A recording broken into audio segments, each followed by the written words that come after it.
La idea es charlar básicamente sobre dos grandes temas que sé que has trabajado. Comento con Ekaich, nos conocimos hace poco presencialmente y bueno, un poco a partir de ahí salió la idea de hacer este diálogo, esta entrevista, de compartir algunas reflexiones. Entonces, la entrevista va a tener dos momentos, ¿no? Primero, vamos a charlar sobre el mundo actual, el mundo en el que vivimos, cómo entenderlo, cómo describirlo, cómo explicarlo. Y un segundo momento que refiere a el mundo posible, ¿no? Los futuros posibles, la construcción de otro mundo, si es acaso posible o no en estas circunstancias, que es algo que Ekaich ha trabajado recientemente. Bueno, su último libro tiene que ver precisamente con eso, ¿no? Así que bueno, comencemos entonces por tratar de entender, como diríamos en Argentina, el quilombo en el que estamos. Bueno, te voy a hacer algunas preguntas. Ekaich, bueno, vivimos en un mundo que nos desconcierta, ¿cierto? Nos desconcierta con sus veloces transformaciones. Y sentimos que los viejos discursos y explicaciones no logran dar cuenta de lo que vemos. Eh, Trataremos entonces de entender del modo más abarcativo posible qué caracteriza esta época de la historia humana. Para luego, como te decía, poder charlar acerca del mundo por venir, ¿no? Cómo ejercitar la imaginación de lo posible. Entonces, yendo al grano, ¿no? La pregunta primera, ¿en qué tipo de capitalismo vivimos y qué relación tiene con las tecnologías en general y con las digitales en particular? Vivimos un capitalismo digital ampliamente financiarizado. Yo entiendo las transformaciones del capitalismo desde una perspectiva materialista. Creo que el mundo que imaginó Marx se fue al garete en los 70 y en los 80 con la crisis industrial. Aquella imagen de 1800 ya no se sostiene, el sujeto humano ya no es el mismo, el sistema capitalista ya no es el mismo. Si bien existen algunas dinámicas de fondo que siguen ahí presentes, ha cambiado radicalmente, ¿no? Entonces, en 2008, en 1980, cuando se da la gran crisis de la industrialización, se da una caída enorme de la tasa de ganancia y la estrategia de Thatcher, de Reagan, de lo que se da en llamar el auge de la ideología neoliberal, que para mí es lo que ahora mismo vehicula el neoliberalismo, es decir, el capitalismo, es decir, el neoliberalismo como una ideología que toda la esfera que cualquier esfera de la vida, no solo la del trabajo, la somete al mercado, ¿no? Que cualquier proceso de descubrir un bien nuevo, un servicio nuevo, no puede ser a través de un espacio popular, siempre tiene que ser a través del mercado. En términos filosóficos, el mercado se convierte en la única institución de la modernidad, ¿no? También explica un poco por qué Milei quiere instalarla en un país donde no es el mercado. El mercado tiene un rol importante, pero no es la institución central, ¿no? Pero yo creo que esta gran conversación, esta gran transformación que se da con la caída de la tasa de ganancia y con un ataque brutal al trabajo y una bajada de las tasas de interés, pone en el centro a las finanzas, ¿no? La solución al capitalismo, a la caída o la destrucción del capitalismo industrial es un capitalismo financiarizado con las finanzas en el centro, siendo mecanismos de extracción de plusvalías muchas veces sin inversión, siendo rentistas o landlords, ¿no? Terratenientes que tienen acceso a la infraestructura financiera y extraen rentas. Pero eso de nuevo, esa ficción del capitalismo y esa incapacidad para mantener las tasas de ganancia que venía acumulando desde los 80 se va al garete en 2008. Y vemos en buena parte del mundo, principalmente por una caída de la banca estadounidense, cómo ese crash afecta al resto del planeta. Adam Tooze habla de la primera gran crisis financiera global, ¿no?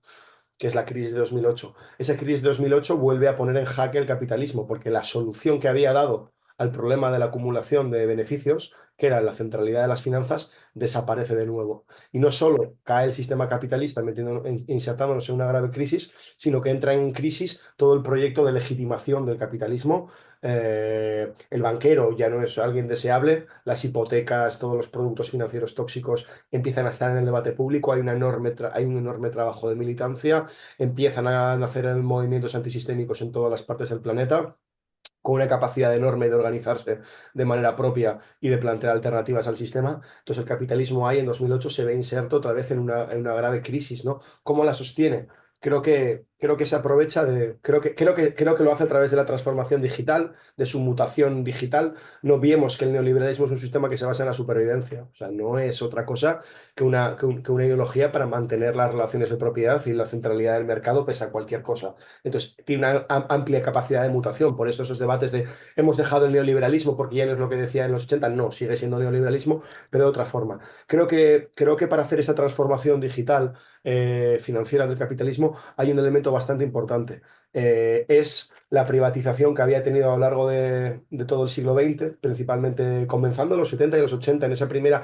No solo, porque el neoliberalismo no solo fue una fase donde las finanzas tienen un rol central, también fue una fase donde se da una enorme privatización a escala global de las infraestructuras de la comunicación. Como no tenían Wall Street y Hollywood, no tenían capacidad suficiente como para llegar a todos los lugares del mundo y tenían que seguir ganando dinero, pensaron en la transformación de las telecomunicaciones, en la privatización.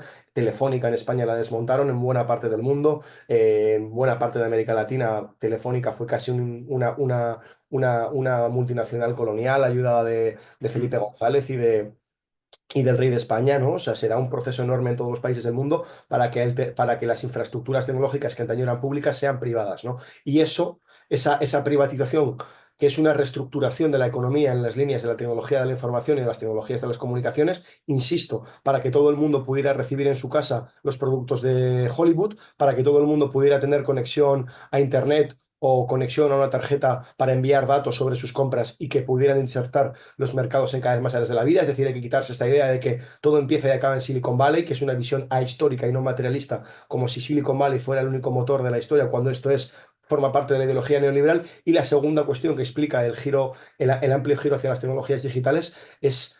Ya empieza la Segunda Guerra Mundial, aunque se intensifica en la Guerra Fría, es la investigación, es la inversión en investigación y desarrollo del Pentágono, de las agencias militares de Estados Unidos y en general del complejo militar industrial, ¿no? O sea, se empieza a entender y se empieza a identificar que progreso, especialmente cuando habíamos, y esto ya es una visión filosófica, progreso en un momento en donde el progreso parecía haber desaparecido en la Segunda Guerra Mundial, ¿no?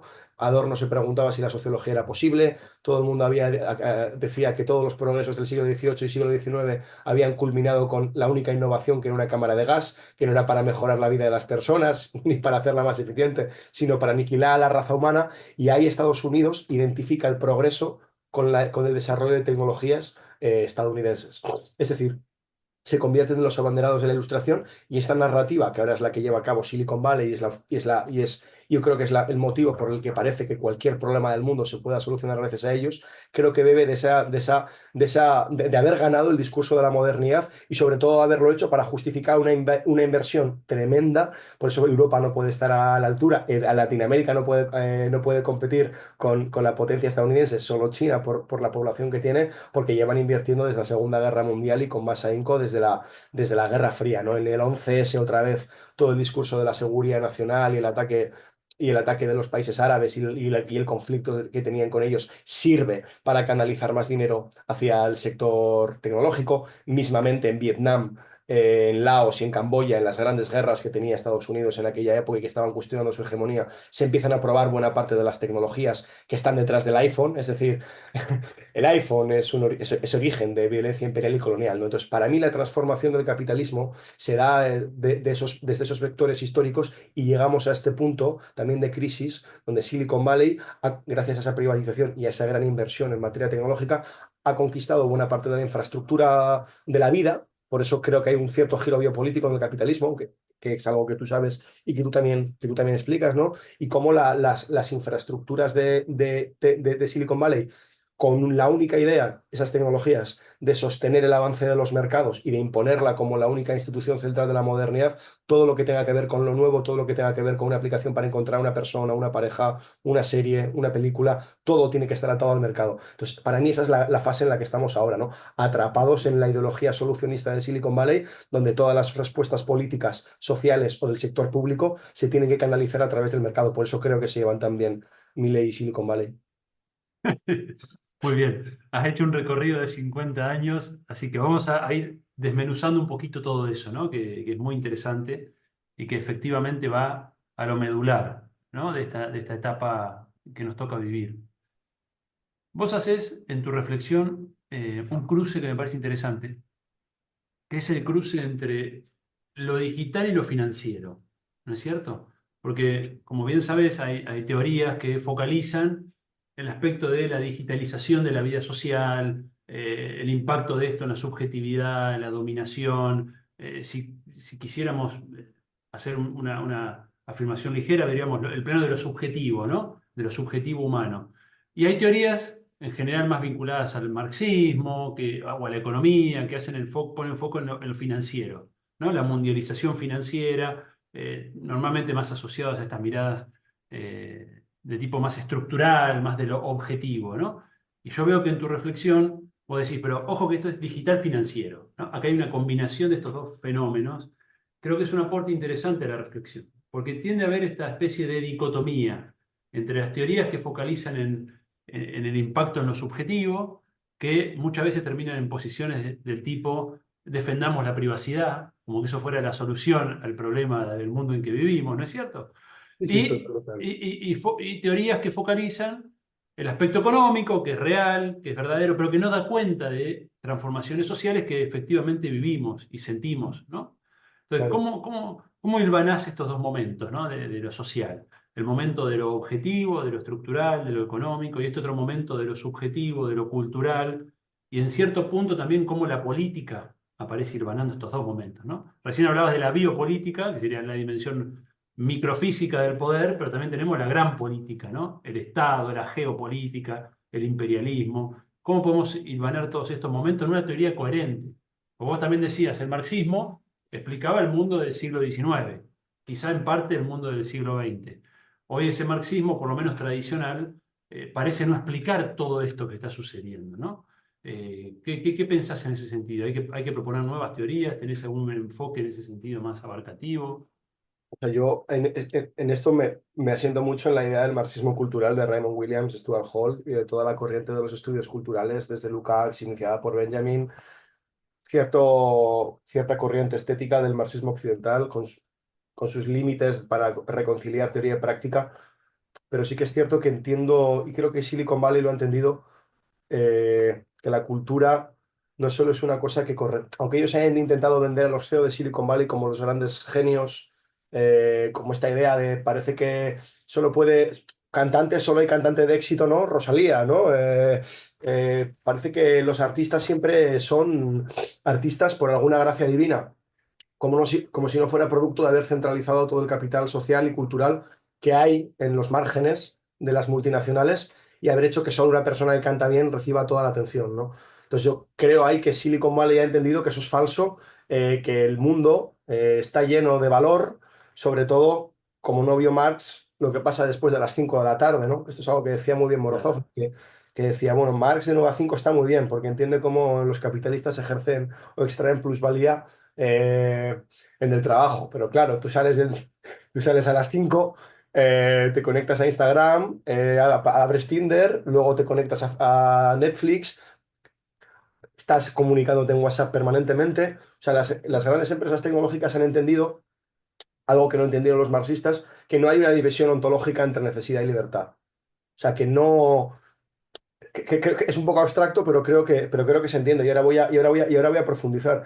Creo que es interesante decirlo porque los neoliberales también hacen lo mismo para legitimar su agenda. O sea, los neoliberales lo que te dicen es que te vas a realizar a través del trabajo, que vas a ser un emprendedor de ti mismo, que tu vida depende de lo productivo que seas y de lo feliz que seas. O sea, mismamente toda la economía cripto, que está tan de moda en Argentina por las precarias condiciones financieras, es algo que dice Milei constantemente, es el primer líder que realmente le ha, dado le ha ganado al marxismo ideológicamente sin un botarate. Quiero decir, o sea, es algo que los marxistas deberían reflexionar, ¿no?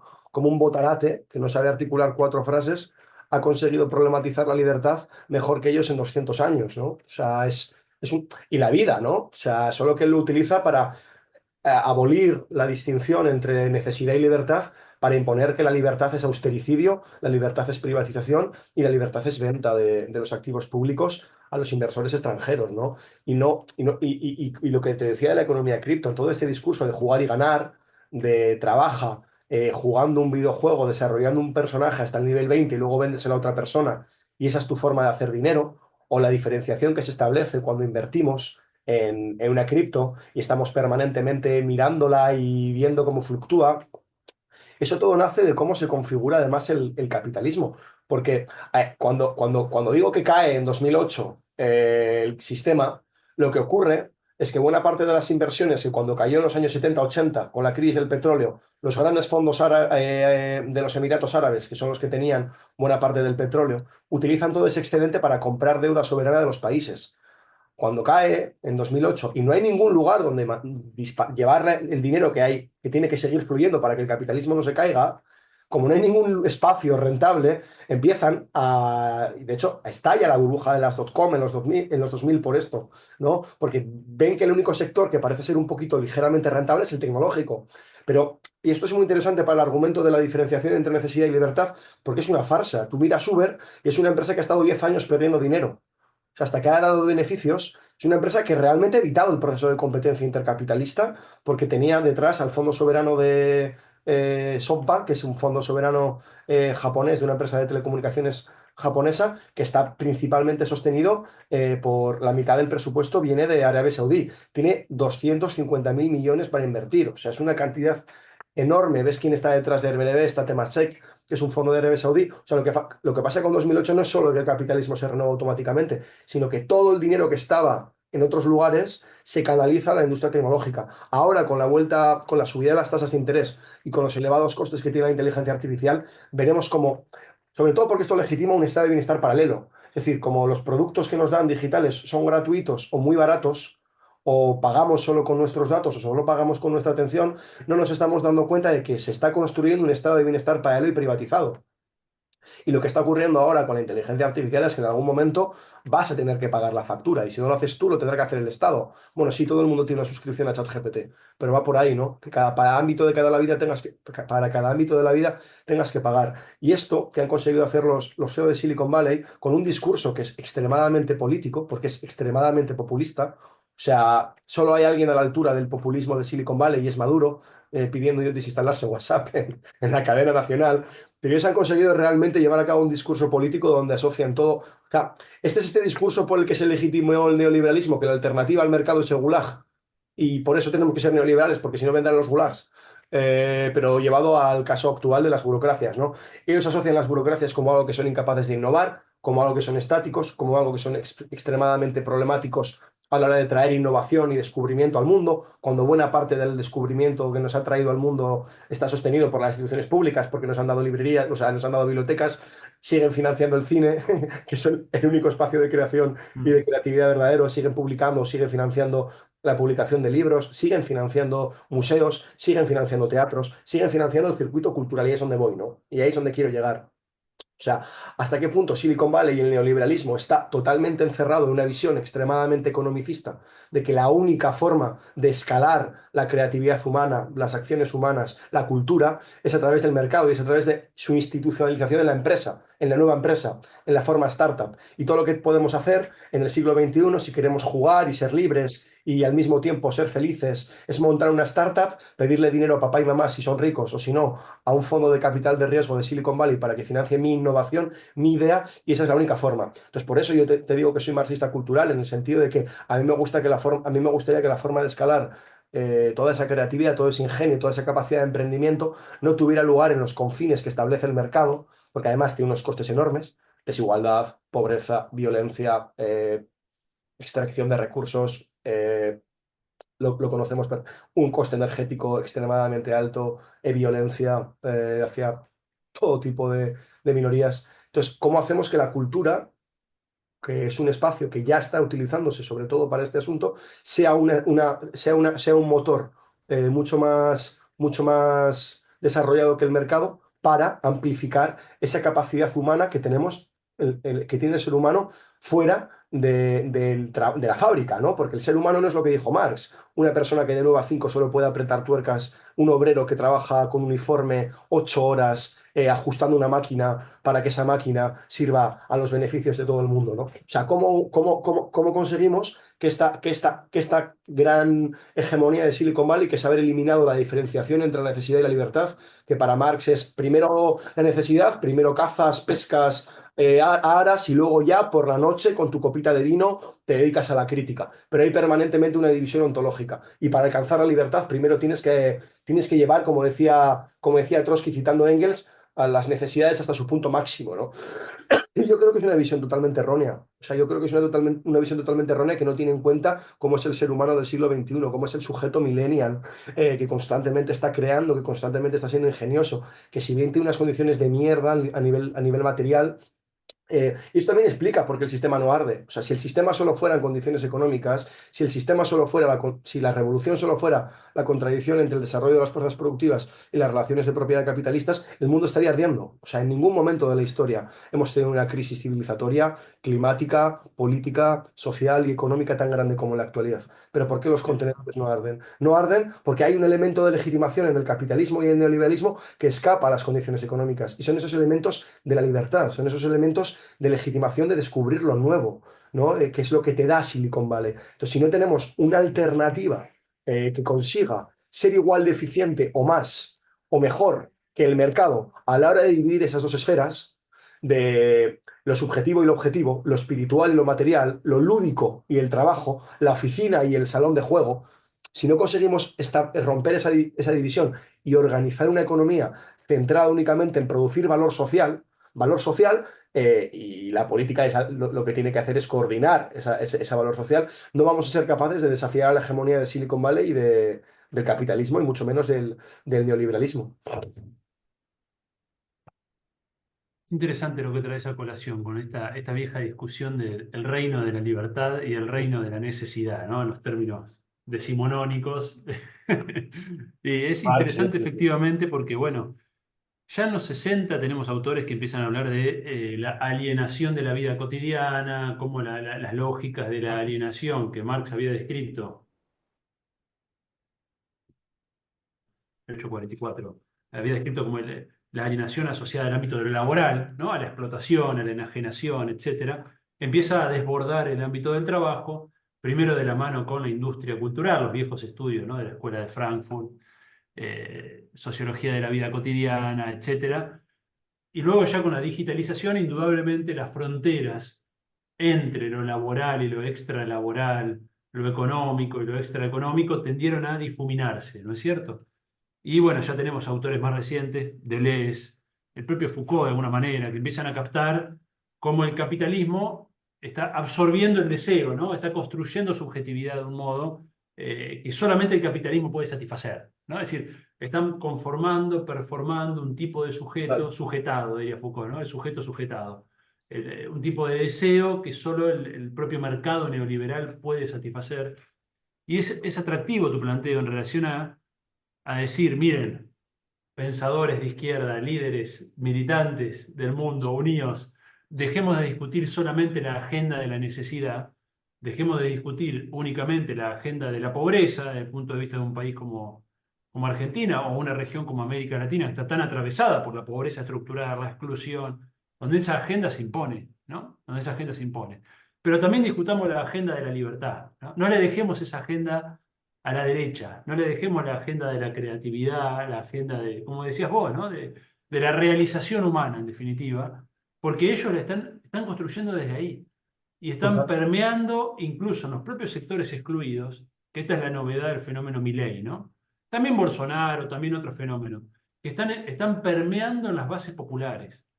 No es un discurso que esté solamente presente en los sectores de ingresos altos o Claro, medios claro. altos o en los yuppies globalizados, en los jóvenes como nosotros, ¿no? Que, universitarios, que quizás tenés un contacto con el mundo, sino que está permeando en las capas populares y han logrado captar, como bien decís vos, han logrado captar esa búsqueda de felicidad, esa búsqueda de realización, de creatividad, de libertad para transformarlo en definitiva en dominación, ¿no? Y esta es la perversión de este momento, ¿no? Porque en definitiva te están conduciendo toda esa energía libidinal, esa energía transformadora, en bolsas de comercio, ¿no? Es decir, hoy con las aplicaciones, por ejemplo, de las fintech, de las aplicaciones de finanzas tecnológicas, están reconduciendo mucho del tiempo humano, del tiempo de ocio, a que estés permanentemente viendo cómo siguen las acciones de una empresa. Esto es, no sé cómo será en España, pero acá en Argentina ha permeado de un modo Aquí también. Sí. impresionante y preocupante, ¿no? Así que me parece muy atractivo tu planteo de invitarnos a pensar esa esfera también, ¿no? Es decir, no quedarnos solo en la denuncia de yo le llamo la agenda de la pobreza, ¿no? Es decir, que efectivamente es real, es decir, tenemos problemas de acceso a la vivienda, tenemos problemas de acceso al trabajo, tenemos precarización, todo eso es real, nadie lo discute. Ahora, si no incorporamos la otra agenda, siempre vamos a quedar en la posición de la denuncia, ¿no es cierto? De la crítica, ¿no? En una posición muy reactiva, mientras que ellos aparecen como aquellos que son capaces de proponer un modelo de sociedad y nosotros de oponernos a los desastres que provoca ese modelo de sociedad. Pero nos hemos quedado, en cierto modo, como incapaces de pensar en otro modelo de sociedad. Te hago otra pregunta, antes de entrar a esa cuestión de los imaginarios que me interesa mucho, ¿no? Que sé que está en tu reflexión. En toda tu exposición inicial hiciste mención al solucionismo tecnológico, ¿no? En la clave en la que lo trabaja Evgeny Morozov, con quien sé que trabajás además. ¿De qué se trata este solucionismo tecnológico? No es un concepto que sea tan conocido, al menos acá en Argentina. Intuitivamente uno puede, bueno, decir más o menos de qué se trata, pero ¿a qué se refiere? ¿Cómo lo asocias con el neoliberalismo? ¿Es un discurso humanitario? ¿De qué se trata? Explícanos un poquito ese enfoque.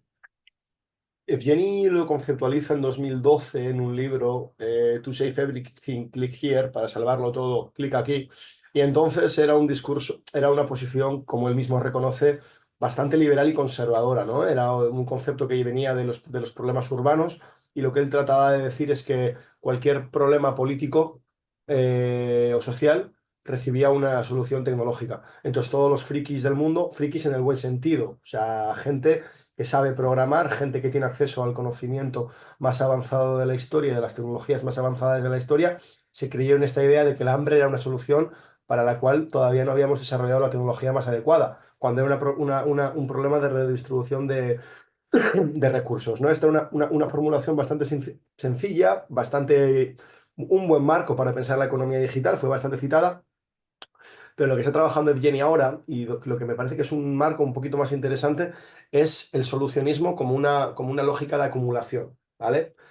Dado que el neoliberalismo, como solución a los problemas de la industrialización, en teoría, a la caída de la tasa de ganancia, la solución fue un ataque a los trabajadores y una bajada de las tasas de interés. Claro, el ataque a los trabajadores no solo fue un ataque a los trabajadores, fue un ataque contra todo el concepto de sociedad, es decir, se dio una individualización, se dio una depresión, se dio una tristeza, se dio un desmoronamiento de los vínculos sociales, del mismo modo en que se dio acceso al crédito y generó una serie de problemas estructurales para la economía, es decir, la tendencia hacia la crisis del capitalismo financiero. Claro, Silicon Valley llega con este discurso solucionista, pero es un discurso solucionista que evidentemente es heredero de la lógica neoliberal y establece que la única solución a los problemas existentes ya no solo es la tecnología, sino es la tecnología al servicio de la acumulación de capital. Entonces, tú los únicos problemas que puedes, las únicas soluciones que puedes dar es acumular y seguir reproduciendo la forma de la mercancía. Por eso estamos destrozando la esfera pública con las noticias falsas, porque Silicon Valley la única forma que tiene de sustituir a los periódicos que tenían sus problemas, su crisis de legitimidad porque habían informado mucho en favor de los bancos y de las grandes empresas, es poner más información en distribución. Pero eso genera que haya noticias falsas, porque aquello que es verdad es lo que más clics tiene, ¿no? Entonces se crea una esfera pública con una epistemología basada en la mentira porque es lo que más... La mentira, en el odio, en la violencia, porque es lo que más despierta los clics, ¿no? Entonces, estamos viendo esta última fase del solucionismo, una vez que caen las finanzas y Silicon Valley tiene que seguir dando respuestas, nos están dando pues, mismamente una red social, que se llama red social, como la establece Facebook, es una respuesta a la famosa frase de Thatcher de la sociedad es esa persona. Pero la red social, en lugar de acabar con los problemas de tristeza, de individualismo y de depresión que había generado la ideología neoliberal, en lugar de solucionarlos, está creando unos más graves. Porque es lo que dicen todos los estudios en psicología, que las redes tienen efectos nocivos sobre nuestras cabezas que están... Y esto en un momento donde las generaciones más jóvenes en España, por, la principal muerte de la gente joven es el suicidio. Quiero decir, Benjamin decía que era la única salida valiente a la modernidad, ¿no?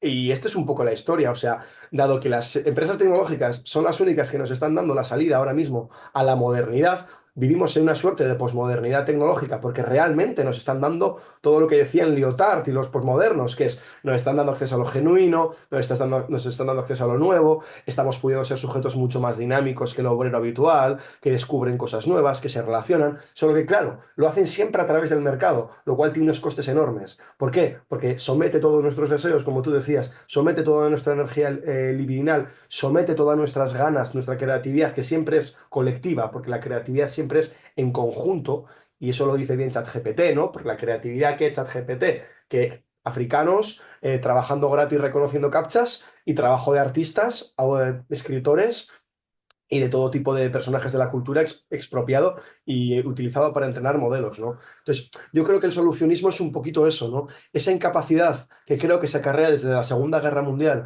de dar una salida de la modernidad clara, y cuando la única salida a la modernidad es una posmodernidad con una cantidad enorme de mercancías en todos los ámbitos de nuestra vida, las noticias falsas son un buen lugar donde verlo, pero lo podemos ver en las aplicaciones de ligue, donde estamos expuestos a cuerpos permanentemente sin ningún tipo, sobre todo, de educación del deseo, ¿no? Porque al fin y al cabo la libertad es la educación del deseo y aprender a ponerse límites a uno mismo. No hay límites, todo, ¿no? Entonces, creo que el solucionismo opera un poquito así, con todos esos traumas que nos ha generado el neoliberalismo, en lugar de afrontarlos, ¿no? Ir a terapia, ir a lo más profundo de ellos y cambiarlos radicalmente, Silicon Valley trata de reactualizarlo permanentemente. Y esto que lo ves a nivel existencial y fenomenológico, también lo puedes ver con la ciberseguridad, ¿no? La reciente caída de Microsoft.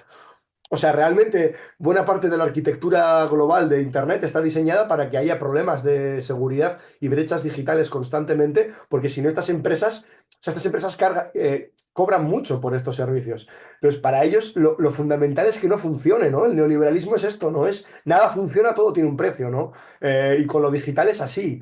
¿Por qué no hay, por ejemplo, después del 2008, se firmó en Estados Unidos la Dodd-Frank Act? Para vigilar que las empresas y la banca no emitiera productos tóxicos al mercado y que luego se pudiera beneficiar de ellos. ¿Por qué no existe algo similar para testar cuál es la seguridad de buena parte de los softwares que utilizamos? No existe. Y no existe porque es su modelo de negocio. O sea, su modelo de negocio es que las cosas se estropeen para solucionarlos. Su modelo de negocio es destruir la sociedad, destruir nuestras mentes, destruir nuestras experiencias, destruir todo lo que compone a un sujeto para luego decirle, tengo una aplicación que alguien ha desarrollado con dinero de la gran banca que te lo puede solucionar, paga y hazlo. Y para conseguir Claro. ese dinero, explótate o invierte en cripto.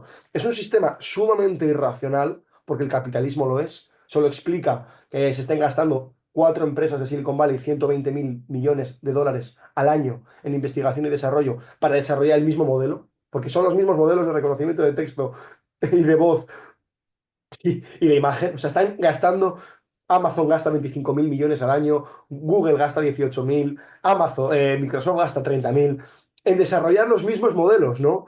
Entonces, esto es sumamente irracional y es por lo que se explica que triunfa la ideología solucionista, porque es permanentemente una patada para adelante y además asentada en una estrategia muy, muy, muy, muy clara, que es la estrategia neoliberal básica, que es en la generación de desconocimiento, la producción en masa de estupidez, la comercialización de ignorancia, y eso es lo que son las redes sociales. Son herramientas para negar permanentemente nuestros problemas sociales y políticos, son estrategias discursivas de las grandes empresas, tenemos que entenderlas casi como si fueran sus departamentos de comunicación, están extremadamente obsesionados en que la gente no tenga raciocinio, no tenga capacidad de análisis, no tenga capacidad analítica y sea todo el rato sometida a los delirios del algoritmo que ordenan, como decía Hayek, la sociedad en base a los criterios del mercado. Por eso es tan peligrosa la ideología solucionista, porque niega el resto de alternativas y sobre todo niega el resto de explicaciones a lo que nos pasa, que es realmente lo que nos deprime y es realmente lo que nos oprime.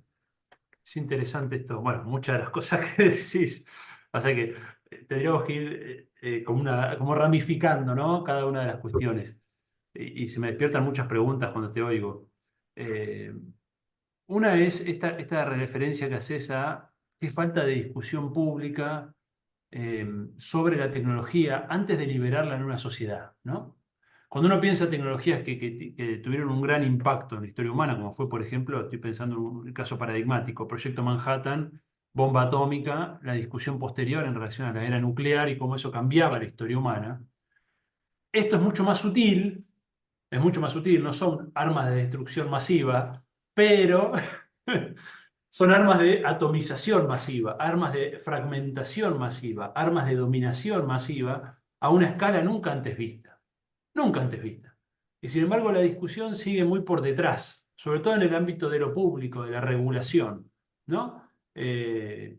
La tecnología nuclear tendió a, más allá de que hay toda una geopolítica detrás de esto, tendió a, bueno, la no proliferación, el control, que esto estuviera en manos de unos pocos actores, pero que, bueno, hay una conciencia sobre el peligro que esto representa. En relación con estas redes sociales, con estas tecnologías, lejos de haber una percepción del peligro, uno ve el afianzamiento de un discurso solucionista, ¿no? No sé si percibí lo mismo, pero es muy claro. En el caso de la inteligencia artificial, que es el nuevo caballo de Troya, le digo yo, pero es el nuevo gran discurso, ¿no?, que enarbolan estas grandes corporaciones, la idea de que la inteligencia artificial básicamente viene a resolver un conjunto de problemas que ellos mismos generaron y que va a generar otro conjunto de problemas para el cual no tienen respuesta. Y Sí, sin sí. embargo, uno ve las legislaciones que se están discutiendo, no seguí de cerca el caso europeo, sí estoy un poco más al tanto de la discusión en Argentina, y la verdad es que no están ni de cerca tocando lo medular de la discusión, ¿no?, en relación con esta gran tecnología que es la inteligencia artificial, en términos de su impacto, ¿no?, de la posibilidad realmente de modificar estructuras sociales, económicas, políticas, y sin embargo esto va a pasar, ¿no? O da la sensación de que esto pasa como decimos en Argentina, pasa por un tubo, ¿no? Pasa sin discusión. Se instala, se difumina, se dispersa y luego es muy difícil controlarlo, ¿no? Incluso es difícil pensar el papel del Estado en su capacidad de controlar esto.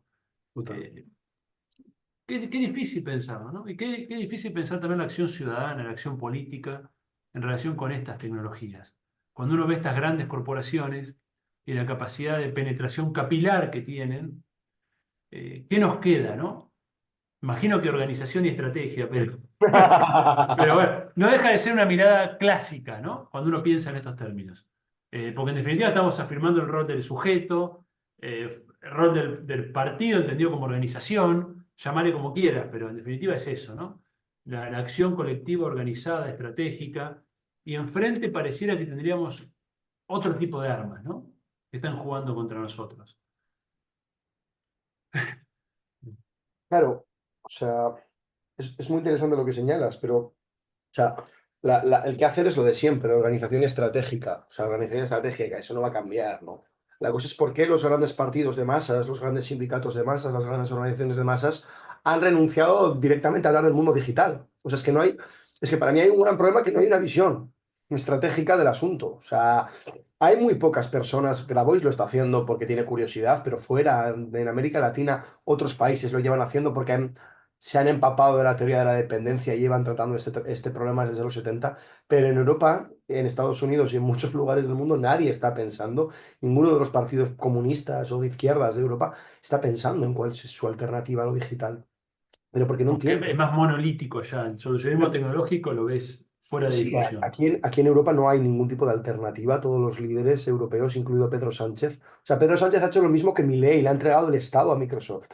Milei se lo ha entregado a Google, Pedro Sánchez se lo ha entregado a Microsoft. O sea, y es lo que están haciendo o sea, están en todos los países europeos, todas las administraciones públicas están introduciendo inteligencia artificial sin saber todavía qué coste ambiental tiene una query, una búsqueda.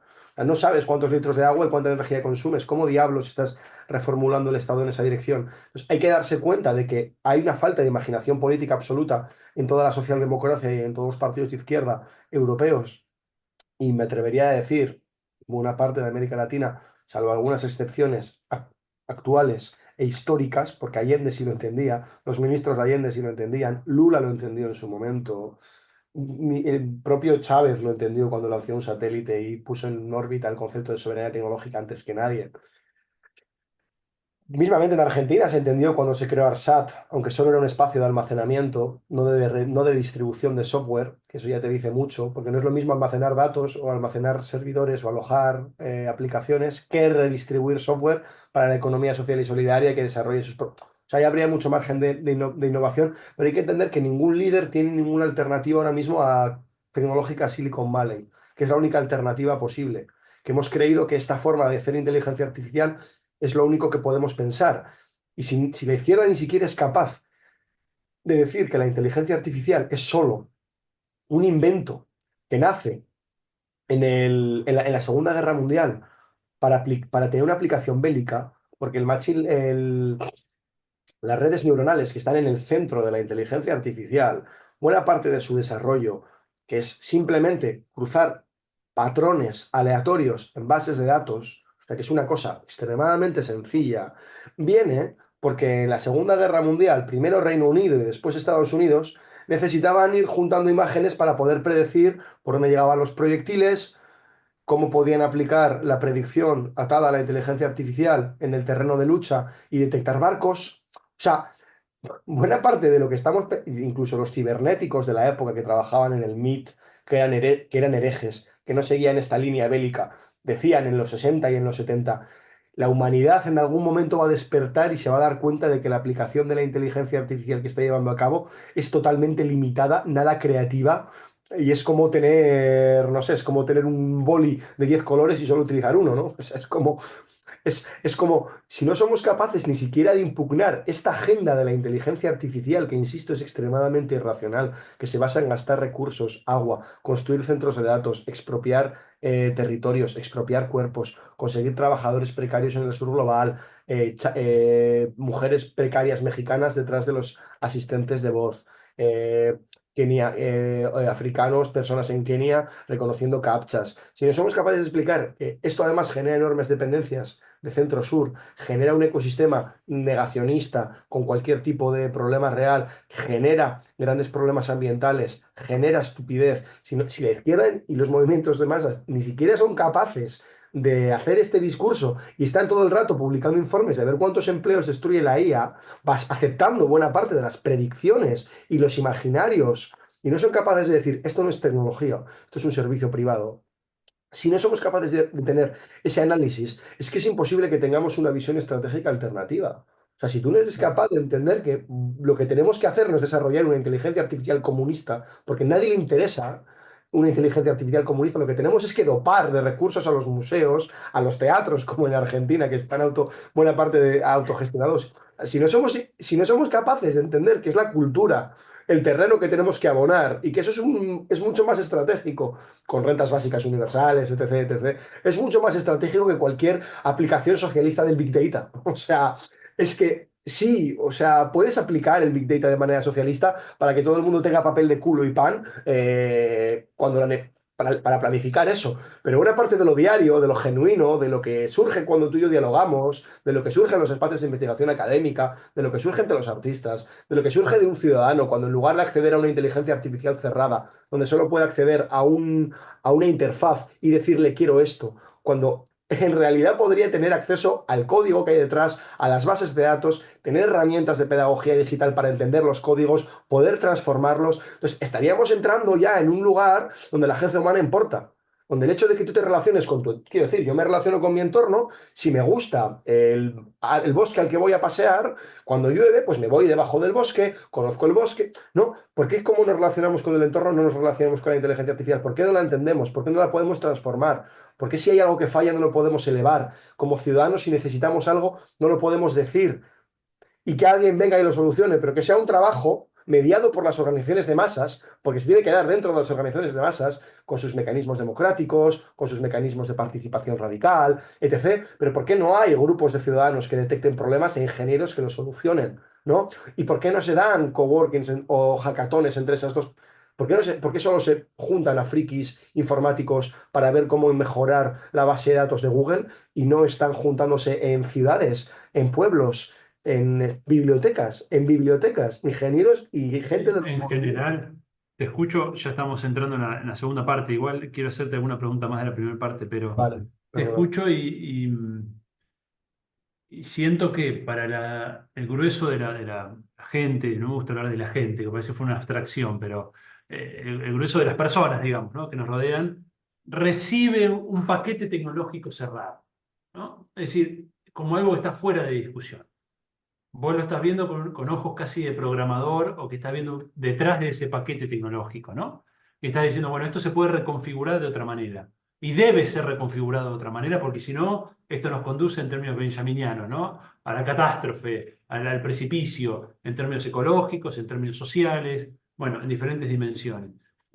Pero la percepción social, y quizás parte de este sujeto que se ha construido masivamente, un sujeto acrítico, un sujeto que no se pregunta por los fundamentos, sencillamente prefiere la solución llave en mano, prefiere que venga el paquete cerrado. Es decir, no Eso me es. vengas con cosas complicadas, no me vengas con cosas complicadas, dámelo simple, dámelo rápido, dámelo efectivo. Y en eso el solucionismo tecnológico, las corporaciones tecnológicas son muy efectivas, ¿no? Es decir, quiero el auto y quiero que venga ya a mi puerta. Y Uber te ofrece eso. Desde el punto de vista integral de la planificación urbana, del transporte, es absolutamente ineficiente. Tener 100.000 autos particulares dando vuelta por una ciudad, ¿no es cierto? Sería óptimo tener transporte público de calidad, que insuma menos recursos, que dañe menos el medio ambiente, que genere menos ruido urbano, menos contaminación. Y sin embargo, la respuesta rápida, liberal en definitiva, porque es el individuo aislado que dice, quiero un auto ya en la puerta de mi casa, ¿no? Esa es la gran efectividad neoliberal. Es decir, ellos han logrado, creo que Foucault algo dice de esto, han logrado generar un tipo de eficacia y de búsqueda de eficiencia que ellos pueden responder, ¿no? Y ahí nosotros tenemos un problema desde el punto de vista crítico.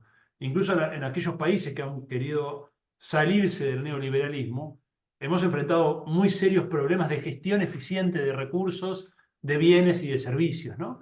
Y ahí creo que el aporte que vos hacés, que hace todo, con todo el grupo de ustedes, ¿no? De Morozov y compañía, de decir, ojo que para hacer gestión eficiente necesitamos incorporar la dimensión de lo digital. Sí, No sí, sí. podemos, no podemos querer caer en un esquema de planificación central de hace 50 años, que incluso en aquella época terminó fracasando lamentablemente, ¿no? Aunque en los libros es más racional pensar la planificación central, porque efectivamente yo te escuchaba decir, tenemos a las 5 grandes corporaciones tecnológicas compitiendo entre ellas, gastando enormes recursos para desarrollar la misma aplicación, ¿no? Esto es en esencia el capitalismo. El capitalismo te pone a competir, ¿bien? Y eso genera un sistema muy, muy dinámico, muy innovativo, esto es indudable. Mientras que el comunismo clásico, con un esquema de planificación central que en abstracto parece más eficiente, el propio Schumpeter lo decía, ¿no?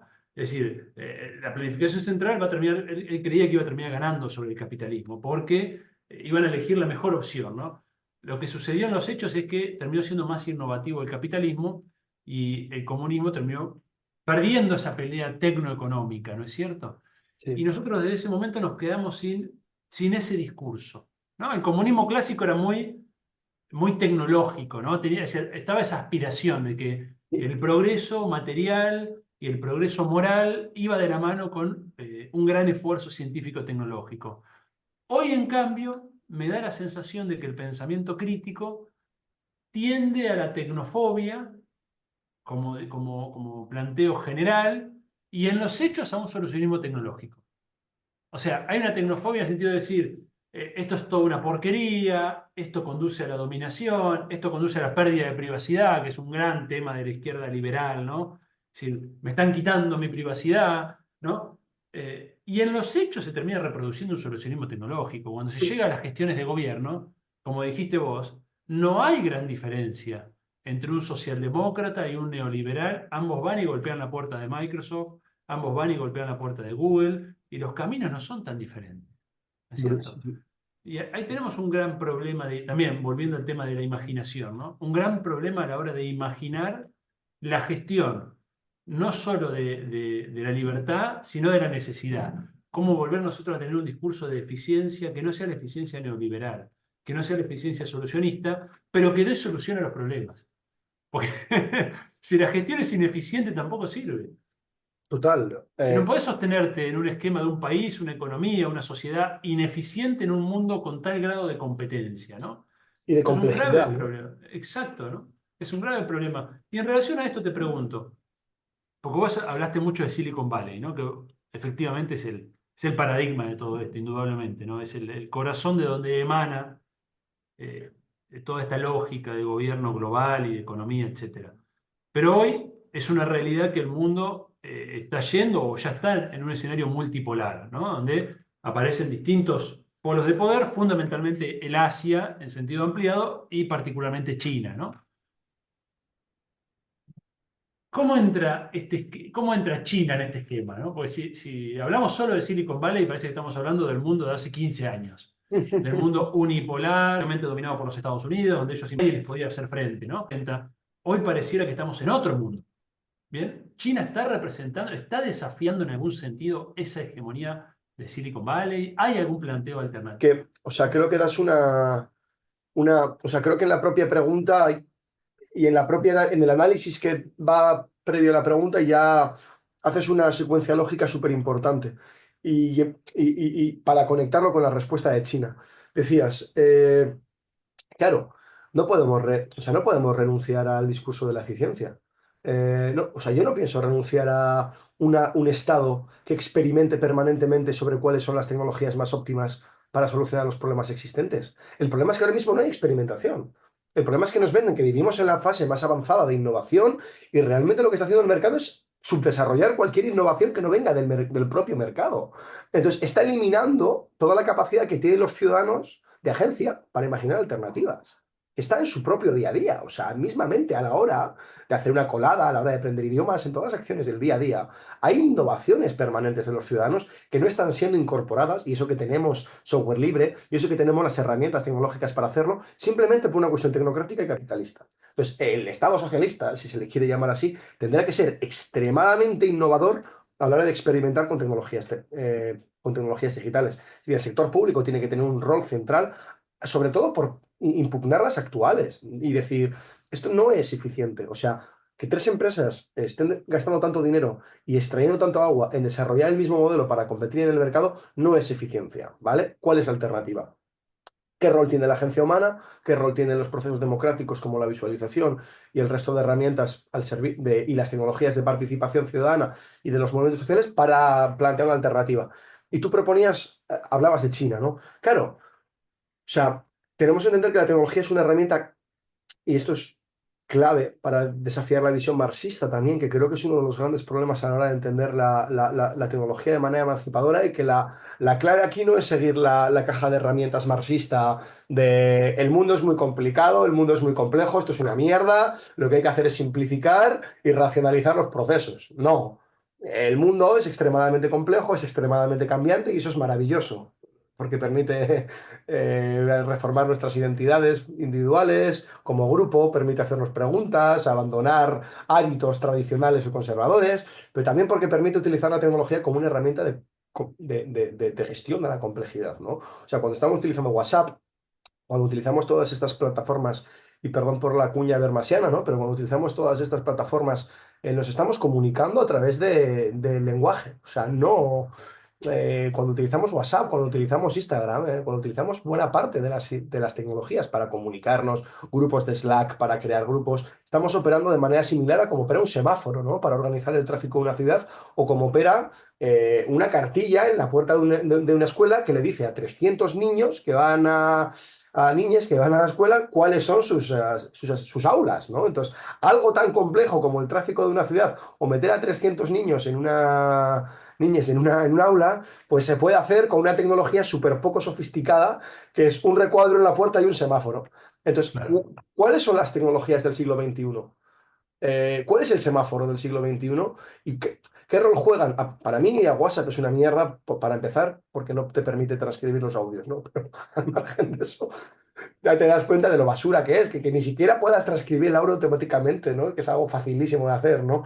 Las relaciones de propiedad lo impiden, ¿no? Pero, o sea, ¿cómo creamos esas tecnologías para la gestión de la complejidad humana mediante la comunicación y el diálogo? Por eso antes te proponía cómo creamos mecanismos de feedback, ¿no? Que creo que esto lo dice también Morozov a la hora de crear una infraestructura de feedback, ¿no? O sea, al fin y al cabo, gestionar la complejidad tiene mucho que ver con retroalimentarnos, es decir, con Claro. expresar constantemente afectos, con expresar información, que no sea un algoritmo el que lo extraiga, lo interprete y te dé una solución. No, sino que seas tú el que lo controla. Y aquí China tiene mucho que enseñarnos. Tiene mucho que enseñarnos por la mera configuración del crédito social chino, que ha sido extremadamente demonizado, porque es una estrategia clave del imperio estadounidense, para sostener su hegemonía cultural se basa en la desinformación sobre el crédito social chino, que en teoría está para vigilar y castigar en términos Foucaultianos, realmente solo es una forma, cuando yo en el libro lo estudio, en uno de los capítulos lo estudio, Lenin en Beijing, realmente solo es una forma de gestionar la complejidad que se da en una economía como la China con un billón y medio de habitantes. Entonces, el crédito social chino, si bien es cierto que su configuración tiene ciertas limitaciones a la hora a la hora de no acabar con las jerarquías de raza, clase y género que se dan en la sociedad contemporánea, es decir, sigue siendo el Estado chino, que no es que sea característico por ser una democracia plena, sino que está centralizado en el órgano del Partido Comunista, y sí que es cierto que hay procesos autoritarios y de control en el propio Estado, pero realmente el crédito social chino ha replicado muy bien cómo funciona el neoliberalismo. O sea, ha conseguido dar un sistema de incentivos y de premios.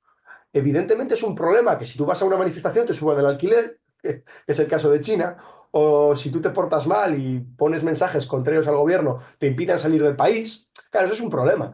Pero ya hay ciudades italianas y ya podrían pensarse aplicaciones que, en este caso, las ciudades italianas como Bolonia, que lo estaban utilizando para fomentar un tipo de sujeto mucho más ecologista. Es decir, que empezaban a premiar mediante sistemas inteligentes asociados a las basuras a las personas que reciclaban y a las personas que no. Y también a las personas en otras ciudades de Italia habían creado un sistema para beneficiar a las personas que utilizaran transportes con huella ecológica de cero y no cogieran el coche.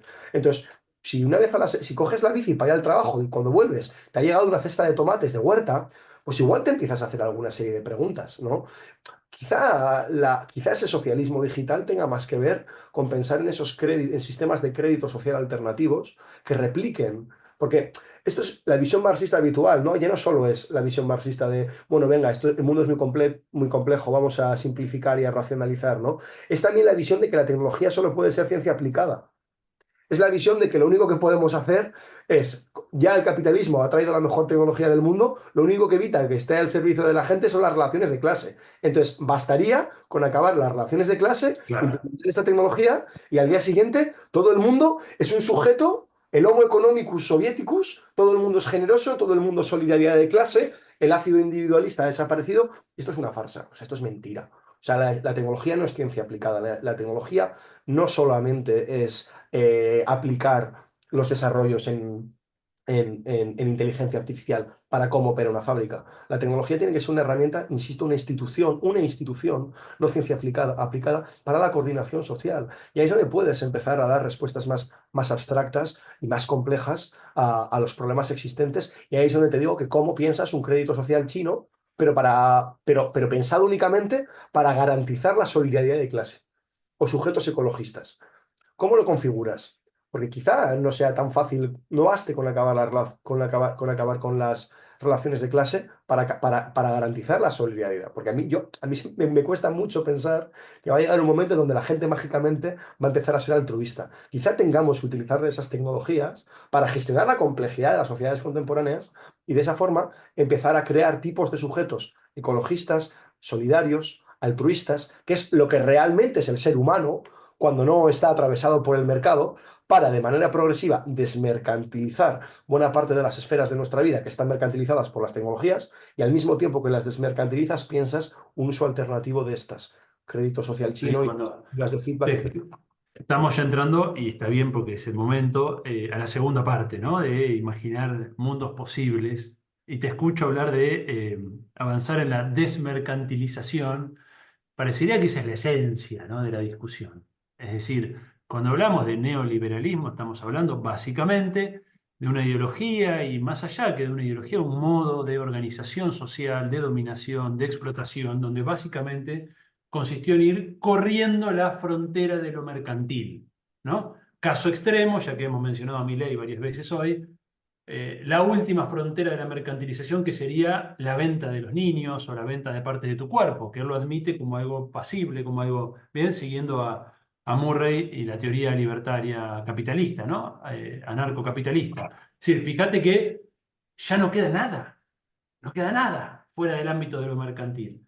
Y cuando vos sintéticamente estás diciendo, ¿no? Resumidamente, de lo que se trata es de desmercantilizar, de recuperar espacio para la vida no mercantil, para la vida, punto, ¿no?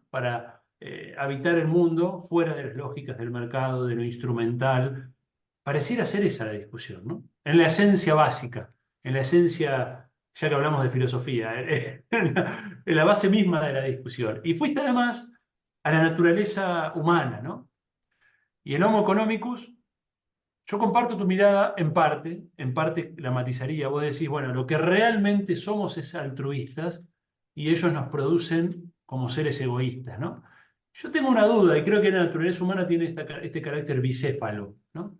Hay algo en lo humano, de lo altruista, de lo cooperativo, de lo solidario, de lo gregario, de lo grupal, de lo colectivo, que es imprescindible, lo comunitario. Y hay algo en lo humano de lo competitivo, ¿no? De lo egoísta en cierto sentido, ¿no? De la búsqueda del destaque, de la realización más individual, si se quiere. Lo que sucede es que el capitalismo fomenta, favorece únicamente este aspecto de lo humano, ¿no? Únicamente. Y produce esta distorsión de la naturaleza humana, donde parece que lo solidario sea una irracionalidad, algo atávico, algo del pasado, algo primitivo, algo... En una de tus respuestas anteriores hacías mención, cuando charlábamos acerca de la eficiencia y el papel de las nuevas tecnologías y la posibilidad de reapropiarse de esas tecnologías en otro sentido, hiciste mención a Salvador Allende y la experiencia del CyberSyn. Y es no solo Allende y el CyberSyn, sino un conjunto de pensadores latinoamericanos de los años 60 y 70, que en ese momento clave de la historia, que es el momento en que empieza a despegar el nuevo sistema, ¿no? La nueva etapa capitalista, ellos fueron capaces de pensar en otro orden tecnológico, ¿no es cierto? Sí. Yo sé que vos conocés de cerca esa experiencia. Ujú. ¿Qué reflexiones podés traernos al presente, ¿no? De esa experiencia histórica? Claro, es muy interesante porque, o sea, lo que hizo Salvador Allende es, ante un proceso, todo el mundo creía que que lo que estaban intentando era hacer un socialismo cibernético. Bueno, en realidad lo que estaba pasando es que Allende tenía tal ambición en su programa de reformas de nacionalización que le faltaban burócratas. O sea, no tenía suficientes cargos de confianza como para llevar a cabo esa nacionalización y, por tanto, tener la capacidad de gestión suficiente como para coordinar la economía después de nacionalizarla. Entonces, lo que hizo fue, vale, pues ante la falta de burocracias vamos a utilizar la tecnología de manera mucho más pragmática. Vamos a utilizar la tecnología como una herramienta de visualización de los procesos productivos. Una herramienta que nos permita extraer datos de lo que está pasando en las fábricas para que los tecnócratas o los ministros o la gente del gabinete de economía tenga acceso a los datos de lo que está ocurriendo, pero también para crear una sala de operaciones en cada fábrica, y esto es lo más relevante y lo más interesante, para que los trabajadores puedan entender cuáles son los procesos y tomar las decisiones por sí mismos. Es decir, realmente tiene una vocación de nacionalizar y de redistribuir los recursos económicos, pero lo más importante, y es lo que le faltó a la Revolución China y a la Revolución Rusa, eran mecanismos para redistribuir el poder político. Entonces, antes siquiera de que Allende consiga, porque la sala de operaciones que visualiza Allende nunca llega a la práctica, nunca conseguimos tener el CyberSyn, nunca se aplica, nunca se utiliza. Hay un caso con una huelga de los camioneros. Realmente no hay una aplicación real nunca del proyecto Sainco, porque había otras prioridades, como tenías un golpe de Estado, asesinatos, planes de conspiración, la sublevación del ejército, la CIA, ITT. Nunca se llega a dar, hay otros problemas políticos de fondo, pero pone sobre la mesa esto, ¿no? Cómo las herramientas de modelización, de visualización, pueden ser claves para ir un paso más allá de buena parte de las revoluciones comunistas, que es entregar el poder político. Y es muy interesante porque si bien el proyecto 5 no se llegó a aplicar y los trabajadores no tenían en sus fábricas ese ordenador para visualizar la economía, Allende, al entregar buena parte de la propiedad de las fábricas a los trabajadores, creó un modo de trabajo que era demostrando que realmente el capitalismo subinnova y subdesarrolla nuestras capacidades creativas. Hay un libro que, de hecho, lo tengo ahí, no lo voy a, bueno, sí, lo voy a acercar, está justo aquí, que son Los inventores obreros, publicado en la época, y lo que te explica son todos los casos en donde los obreros, cuando accedieron a las fábricas, al poder de las fábricas, sin siquiera tener todavía la tecnología disponible, que era lo que predecían, empezaron a hacer de manera mucho más eficiente buena parte de los procesos de las fábricas que estaban en manos capitalistas. Había un ejemplo incluso donde el sistema de Coca-Cola era totalmente ineficiente porque era una multinacional que le importaba un bledo lo que estuviera pasando en Chile, quería hacer beneficios y cuando la cogieron los trabajadores lo que consiguieron hacer es que el proceso productivo fuera mucho mejor, ¿no? Que también conecta mucho con los debates que llevábamos antes de la eficiencia y también nos da una lección tecnológica. Muchas veces creemos que el Big Data solo puede ser lo que extraemos vigilando al trabajo. Pero lo que Allende te trataba de decir es que hay algo mucho más importante que el Big Data asociado a la vigilancia y al control, y es el conocimiento histórico de los trabajadores. Es que una persona lleve 10 años trabajando en una fábrica le da un tipo de Big Data mucho más importante que el que te pueda dar Amazon con sus guantes conectados a Internet. Eso al margen de que todo el programa de Salvador Allende estaba orientado a nacionalizar la ITT, a entender que la soberanía tecnológica era una prioridad de país, que tú no podías comprar las tecnologías, ni los servicios, ni las licencias, como ahora quiere hacer mi ley, a países extranjeros, porque eso a largo plazo va a revertir en subinnovación, porque buena parte de los portales de las administraciones públicas de Argentina, pero de todos los países, están extremadamente subdesarrollados. ¿Por qué seguimos con interfaces de los 80 y de los 90? Porque son extremadamente caros depender de las licencias de Microsoft. Porque si quieres actualizar lo que compraste hace años, tienes que gastar una barbaridad enorme de dinero. Entonces, eso, la dependencia tecnológica, que es lo que decían principalmente los teóricos del sistema mundo, está en la base de la incapacidad para desarrollar tecnologías y de innovar realmente. Por eso insisto, seguimos con los interfaces de los 90. Y luego además de esta visión a nivel nacional, uno de los ministros de Asuntos Exteriores de Allende, que fue asesinado por el régimen de Pinochet, propuso una idea que es el Pacto Andino Tecnológico. Era como un FMI, esto lo cuenta Morozov en su podcast, en The Santiago Boys. Era como un FMI, pero para tecnologías. Entonces, lo que le proponía era a todos los países del sur global que crearan un fondo comunitario para desarrollar tecnologías de manera colaborativa, porque evidentemente Chile y buena parte de los países no tenían el presupuesto suficiente como para desarrollarlo solos. Entonces, hagamos un banco de inversión para financiar las tecnologías del sur global. Cuando estén desarrolladas, las compartimos de manera gratuita mediante acuerdos de comercio altruistas, solidarios, donde la transferencia tecnológica es gratuita y libre, en lugar de estar basada por las cláusulas de los acuerdos comerciales que tienes que firmar con Estados Unidos. Entonces, todo ese imaginario de utilizar las técnicas de manera alternativa, que estaba en los 70, que duró 3 años, mientras se gestaba un golpe de Estado, donde estaba involucrado el imperio y buena parte de los actores de la ultraderecha y con poder del país, no lo hemos siquiera conseguido replicar ni siquiera en el plano discursivo. O sea, yo no te digo que en un país se apliquen estas políticas. Te digo que esto sea una prioridad política o una agenda política de algún país. Pues que ni siquiera en el plano retórico, en el plano del populismo digital, estás haciendo estas propuestas. Entonces, si no eres capaz ni siquiera de imaginarlo las alternativas ya existentes, y por eso escribí utopías, para decir, esto es lo que ha existido, o sea, esto ya nos vale, como decía Tronti, para hacernos una imagen nueva de la experiencia comunista, o sea, de lo que podría haber sido si aprendiéramos las lecciones históricas,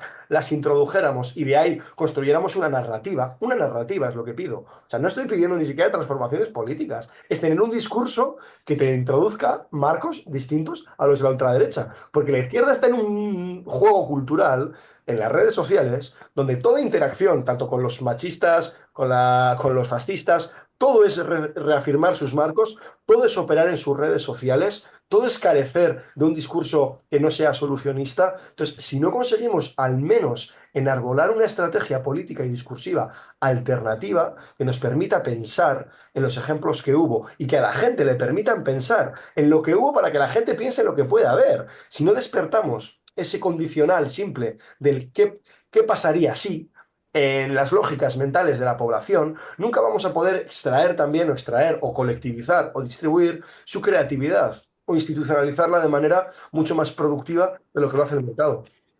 Mira, es muy interesante lo que traes a colación en varios planos, ¿no? En relación con esto que me decís del Big Data de los trabajadores, que es un buen concepto, un buen nombre de un periódico de izquierdas en el mundo, el Big Data de los trabajadores. Efectivamente, el propio capital lo reconoció. Fíjate que el toyotismo y toda la reforma empresaria de los años 80 en adelante empieza a entender que el trabajo tiene conocimiento que puede ser apropiado por la empresa, ¿no? Y empiezan a trabajar la identificación del trabajador con la empresa para que el trabajador se sienta más comprometido y aporte su conocimiento gratuitamente, ¿no? Para el capital, en fin. Así que me parece que está muy interesante ese aspecto. Y en relación a la experiencia latinoamericana, yo diría no solo chilena, ¿no? Chile termina siendo el epicentro de una discusión en Santiago Sapsky, esos sí. años, pero indudablemente es por lo menos una etapa que va de mediados de los 60 a mediados de los 70, que nosotros denominamos como pensamiento latinoamericano en ciencia y tecnología o ciencia, tecnología y desarrollo, y en cierto modo es en otro punto de encuentro, ¿no? Porque a nosotros nos sorprendió que ustedes desde Europa vengan a América Latina y a esa América Latina a brevar, ¿no? A beber de esas fuentes. Y nosotros estamos haciendo el mismo proceso, ¿no? Hemos recuperado, de hecho hemos digitalizado gran parte de las obras de estos autores para que estén disponibles para libre acceso, libre descarga, eh, para quien quiera acceder a este pensamiento que efectivamente fue como una ventana de oportunidad, diríamos, ¿no? Fue un momento de transición entre ese capitalismo industrial y el capitalismo digital, y en esos años se abrió como una ventana de discusiones, como una etapa todavía no clausurada, ¿no? Como va a ocurrir ya luego con los golpes de Estado, la imposición del neoliberalismo, otros mundos posibles, ¿no? De la mano de la tecnología, que evidentemente es consustancial con nuestro mundo. Ya no podemos pensar otro mundo posible por fuera de ese orden tecnológico sin caer en una propuesta antihistórica, ¿no? Que no sería la idea. Y te hago la última pregunta, Ekaitz. Utopías digitales. Vos nos invitás a pensar en otro mundo posible. Eh, te preguntaría si sos optimista. Te invitaría a que nos hagas alguna reflexión sobre esas utopías digitales que reconstruiste y que, bueno, que nos dejes quizá algunas palabras finales en relación con ese tema, ¿no? ¿Con qué posibilidades de acción, de organización, de estrategia, de construcción, de imaginación podemos desarrollar para el tiempo por venir? Es donde el clavo, ¿no? O sea, el pensamiento latinoamericano al fin y al cabo es el pensamiento que nos marca el camino porque nos indica que hay ingenio, creatividad, incluso en los lugares más subdesarrollados del planeta por el propio desarrollo del centro, que en teoría son interpretados de manera racista como más atrasado, pero es donde está toda la creatividad política y es donde están los experimentos más ingeniosos contra Silicon Valley llevan produciendo en reservas globales de los últimos 40 años. Es lo que decía Varsavsky, ¿no? Que es lo que tú estabas, bueno, tú lo conoces bien porque tú has dado clases y seminarios sobre este asunto, pero cuando hablaba del estilo de la técnica, lo que quería decir es que un país tiene que tener su propio estilo. Cuando Gibbon Siepe para Chile aplicaba las lecciones de la teoría del sistema mundo y de la dependencia al diseño, era porque un país tiene que pensar en sus propios diseños. No puede ser que queramos buscar un restaurante, bueno, ya no se puede hacer eso en Argentina, pero que quieres buscar un restaurante para salir a cenar y tengas que ir al servidor de Estados Unidos y volver. No puede ser que una empresa de Palo Alto crea que tiene las soluciones a tus problemas, o que todos los softwares o que todas las plataformas que utilicemos estén diseñados por ingenieros en Estados Unidos. Entonces, lo que el pensamiento latinoamericano nos dice es, no, hay formas alternativas decoloniales, feministas, no racializadas, situadas, que pueden desarrollarse simplemente pensando fuera de la caja de herramientas de Silicon Valley. Es decir, y una vez que has salido y que has utilizado esas teorías latinoamericanas para salir de la caja, empiezas a ver y empiezas a entender cuál es la base de toda esta propuesta. Tiene cierto humanismo, es cierto humanismo socialista, marxista, como lo quieras llamar, pero es cierto humanismo, en donde entiendes que el ser humano es el agente de cambio, no la tecnología. Y donde empiezas a entender que buena parte de la construcción de alternativas y de mundos habitables, y para mí la utopía es eso, para mí la utopía es solamente una forma de hablar de la capacidad y de la agencia creativa, de la agencia emprendedora, de la agencia innovadora que tiene el ser humano cuando se libera de las relaciones de propiedad capitalistas. Cuando se libera no es un obrero que trabaja, insisto, de 9 a 5, sale y va a su huerto autogestionado a recoger los tomates o va a su cine gratuito. El ser humano es alguien que en su día a día ejerce buena parte de los atributos que ahora en el sur global están teniendo lugar porque al estar totalmente subdesarrollado, al tener bloqueos, al no poder acceder a tecnología, tienes que imaginar y tienes que crear. Entonces, es donde realmente, o sea, y sin un peso, o sea, sin nada de plata, estás viendo que buena parte de esos emprendedurías que tienen que ver con proyectos casi siempre que vienen de espacios autoorganizados, tú ves que en Argentina el movimiento hacker está inserto en todas las universidades, la visión técnica está mucho más metida, las cooperativas trabajan desde ahí, los espacios académicos como el vuestro, la Red Plaque, pero otros lugares en Córdoba están pensando desde estos términos, te das cuenta de por qué, te estás dando cuenta de que están pensando fuera del centro mundial y del imperio estadounidense y que la hegemonía cultural no llega ahí. Entonces, la pregunta que hay que hacernos es, ¿cómo trasladamos la utopía, que ya no es una utopía, porque no es una utopía, es simplemente un análisis racional del entorno y una práctica consciente y creativa? O sea, la utopía es simplemente la producción de futuro. La utopía es un pensamiento donde tú te das cuenta de cuáles son tus necesidades y las de tu colectivo y las piensas de manera conjunta y democrática para llevarlo a cabo. La utopía es esa. Y entonces lo que hay que ver es de qué manera los estados pueden escalar todos esos experimentos que están teniendo lugar. Evidentemente hay un debate grande que tenemos que tener sobre la deuda climática, la deuda tecnológica que hay al sur global, los problemas que hay de industrialización en algunos lugares, los problemas de modernización de algunas infraestructuras en algunos lugares. Eso es una agenda clave que tiene que estar, pero los países del sur global creo que tienen que pensar, dado que como lo hizo Chile con Allende o como lo hicieron los países no alineados, tienen que pensar en términos de internacionalismo digital. Es decir, tienen que ver cómo construir bloques de poder entre Brasil, Chile, aunque Dios sabe lo que va a pasar con Boric, Colombia, México, espacios donde realmente hay poder político, crear bloques regionales para desarrollar tecnologías alternativas y empezar a mostrarle al mundo, a Europa principalmente, que es posible tener una alternativa a Estados Unidos y a China y que hasta los países que menos presupuesto tienen la pueden llevar a cabo. Porque plantear una alternativa a ChatGPT es súper sencillo. Basta con entrenar al modelo con datos de las universidades, con la ciencia situada hecha en Argentina y no con la basura que te encuentras en la web. Y ya tienes una herramienta de apoyo a la investigación académica que a cualquier académico le permite decir, quiero el debate sobre las alternativas en Chile, ¿no? Pues con todo lo que habéis digitalizado, con todo ese conocimiento, de repente empiezas a visualizar, empiezas a ver cuáles son las rutas que puedes tomar, empiezas a investigar, empiezas a fomentar esa capacidad de producir futuros en base a la investigación, en base a la generación de conocimiento, y desde ahí, con esas estrategias de desarrollo tecnológico y de alianzas de países, empiezas a desarrollar infraestructuras alternativas, empiezas a cobrarles a las Big Tech por utilizar los datos de los ciudadanos, es decir, haces políticas fiscales, haces políticas de todo tipo para decirle, estos datos no son tuyos, son de los ciudadanos, si los quieres utilizar, paga, porque con esos datos que yo voy a procesar, voy a hacer servicios mucho mejores, los cuales tú me vas a pedir. O sea, Google te va a pedir a ti los servicios que tú desarrolles porque saben perfectamente que sus inteligencias artificiales hechas para que desde una empresa valgan para todos los usuarios del planeta no funcionan. Entonces, cuando empiezas a desarrollar eso, puedes empezar a pensar en qué infraestructuras alternativas quieres. ¿Quieres como el caso de Europa, que es el estado del bienestar, el que está destruido por el neoliberalismo, a la ultraderecha, es un poco similar a lo que pasa en Argentina, no con un estado de bienestar tan fuerte, pero sí con unas clases medias que se ven que retroceden materialmente a niveles estratosféricos.